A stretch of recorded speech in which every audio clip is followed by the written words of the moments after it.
Bismillahirrahmanirrahim. Assalamualaikum warahmatullahi wabarakatuh. Apa kabar? Aku semua sehat selalu ya.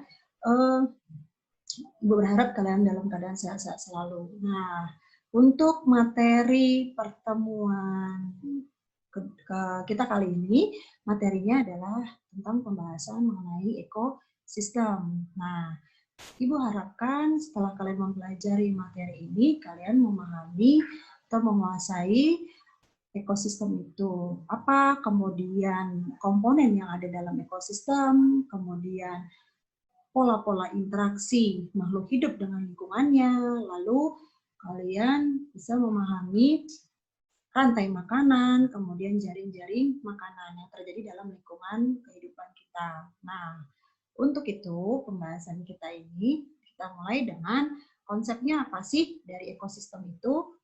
Ya, untuk ekosistem itu di awal pasti kita adalah berbicara tentang individu atau makhluk hidup tunggal, ya. Nah, jadi individu ini individu makhluk hidup tunggal sendiri, ya, organisme sendiri. Kemudian membentuk suatu populasi. Nah, di mana populasi ini adalah kumpulan dari beberapa individu yang sejenis.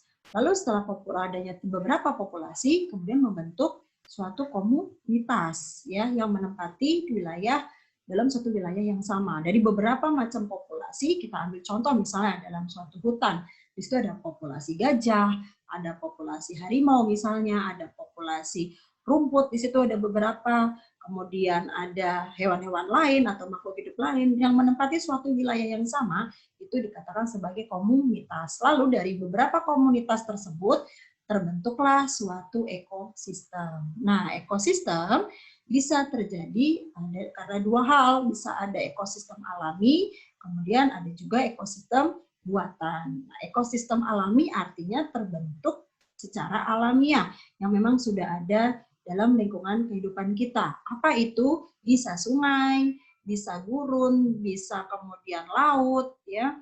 Nah, itu ekosistem alami. Kalau ekosistem buatan artinya dibuat, berarti dibuat oleh manusia. Contohnya seperti apa? Kalian tentunya pernah mendengar waduk, istilah waduk. Kemudian sawah, kemudian kolam misalnya, orang tua kalian memiliki kolam, nah itu adalah ekosistem buatan yang dibuat. Lalu dari ekosistem tersebut ada beberapa komponennya, penyusunnya, yaitu ada komponen biotik, artinya ada makhluk hidup di situ yang menempati wilayah tersebut, ya. Kemudian ada komponen abiotik yang tidak hidup. Nah, komponen yang biotik di sini terdiri atas produsen, konsumen, dan dekomposer atau pengurai. Produsen tentu kalian tahu ya, produsen adalah berarti sebagai penghasil, yaitu di sini adalah tumbuhan. Kemudian konsumen, nah di sini konsumen terdiri dari ada konsumen yang bersifat herbivora, memakan tumbuhan, ada karnivora, pemakan hewan, kemudian ada omnivora, yaitu pemakan kedua-duanya, yaitu baik tumbuhan maupun hewan di sini. Lalu ada pola interaksi, mereka saling berinteraksi sehingga membentuk adanya pola-pola interaksi. Dari interaksi tersebut bisa menghasilkan suatu hubungan timbal balik, yaitu rangkaian aliran energi, ada rantai makanan atau jaring-jaring makanan. Nah, kemudian selanjutnya kita belajar pertama untuk istilah-istilah dalam ekosistem, kan harus pertama mengetahui dulu apa itu istilah-istilah dalam ekosistem. Yang pertama adalah individu. Di awal tadi sudah Ibu sampaikan bahwa individu berarti adalah makhluk hidup tunggal, ya, diri satu organisme. Nah, di sini individu itu berasal dari bahasa Latin individuum yang berarti tidak dapat dibagi. Dalam ekologi artinya individu adalah satu organisme, satu makhluk hidup. Contohnya seperti yang ada pada gambar kalian lihat adalah seekor monyet dalam suatu hutan. Lalu populasi, tingkatan berikutnya setelah individu adalah populasi. Populasi, apa itu populasi? Populasi adalah organisme, beberapa individu atau organisme sejenis atau yang sama menempati wilayah daerah yang sama. Ya, jadi berarti di sini diambilkan contohnya adalah di situ sekumpulan gajah. Ya, berarti boleh dikatakan sebagai populasi gajah. Ada beberapa makhluk hidup. Di sini contohnya adalah gajah yang menempati suatu wilayah daerah tertentu. Itu adalah katakan sebagai populasi. Lalu tingkatan setelah populasi di sini sudah lebih mengarah kepada beragamnya populasi, yaitu adalah seluruh populasi yang hidup bersama dalam suatu daerah. Contohnya misalnya dalam suatu hutan, berarti ada populasi rumput, kemudian ada populasi kumpulan beberapa rusa, kumpulan beberapa harimau misalnya, tadi di contohnya populasi gajah, menempati suatu wilayah yang sama. Itu namanya adalah komunitas. Nah, setelah komunitas, ada istilah ekosistem. Ekosistem adalah interaksi antara anggota komunitas tadi dengan benda tak hidup. Apa? Ya, yang tadi bersifat yang abiotik. Ya, misalnya ekosistem di sini kita lihat ada ekosistem alami dan buatan. Kalau alami pada gambar terlihat di situ adalah laut. Ya, ada kemudian di situ ada beberapa tumbuhan. Berarti hubungan antara makhluk hidup dengan lingkungannya yang tak hidup atau yang abiotik. Nah, kalau ekosistem buatan berarti terbentuk karena manusia, aktivitas manusia, misalnya waduk, sawah, atau kolam yang tadi disebutkan. Lalu setelah itu terbentuklah biosfer, kumpulan ekosistem yang terdapat di bumi. Ya.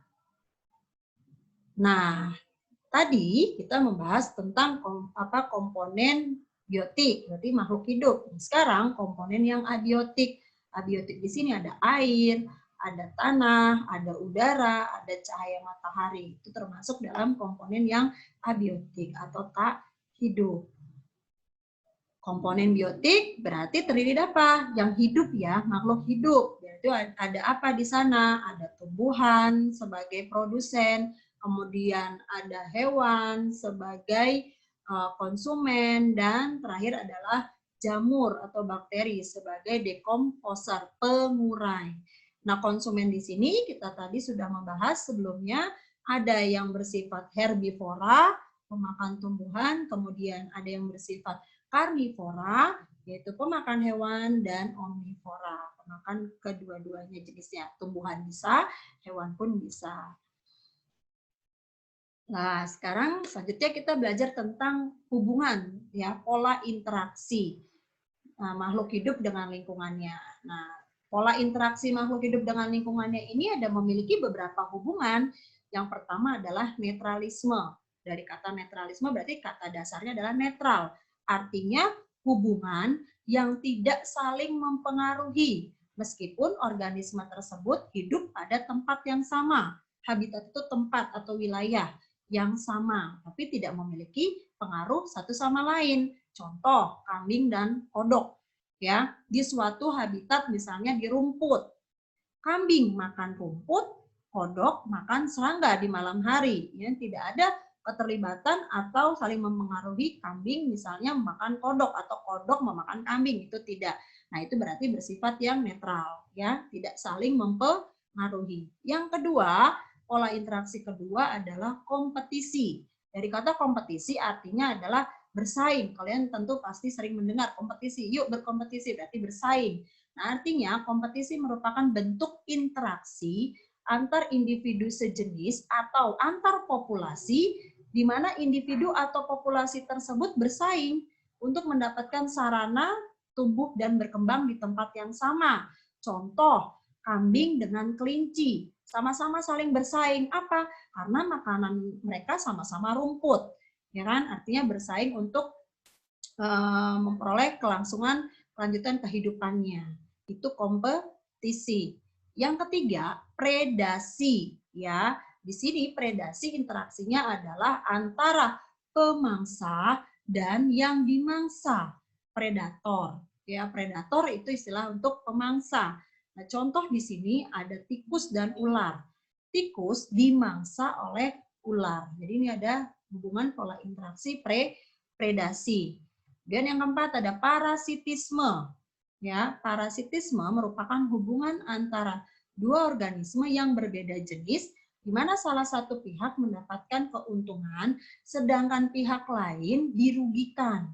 Ya, jadi yang menguntungkan itu, yang diuntungkan adalah parasit, yang dirugikan sebagai inangnya.